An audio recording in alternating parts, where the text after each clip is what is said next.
Près d'un quart des Français s'orientent aujourd'hui vers le flexitarisme, c'est-à-dire réduire sa consommation de viande au profit d'une alimentation davantage végétale. Actuellement, on estime que 60% des protéines que nous consommons sont d'origine animale, contre 40% d'origine végétale. Les spécialistes conseillent d'aller encore plus loin avec un rééquilibrage à 50-50.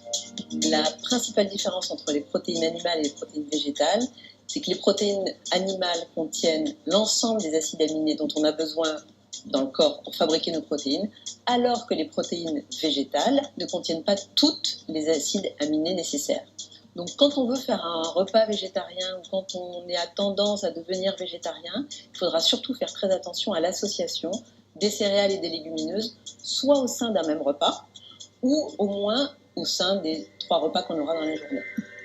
Pour booster la teneur en protéines de notre assiette, on mise également sur les graines et fruits oléagineux, comme avec ces boulettes apéritives aux pois chiches et noix de cajou. Les protéines animales, c'est à peu près 20 grammes de protéines pour 100 grammes de viande. Pour les protéines végétales, si on parle par exemple des céréales, ce sera entre 3 et 6 grammes pour 100 grammes de céréales. Pour les légumineuses, on sera plutôt autour de 8 grammes de protéines pour 100 grammes de légumineuses cuites.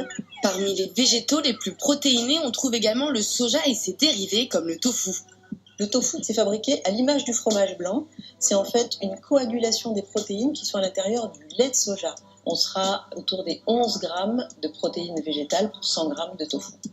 Son gros point fort, c'est qu'il a l'ensemble des acides aminés, donc on n'aura pas besoin d'aller faire des associations spécifiques avec d'autres céréales ou légumineuses. En cuisine, le tofu s'avère être donc un excellent substitut aux protéines animales. Reste à savoir comment l'incorporer à nos recettes.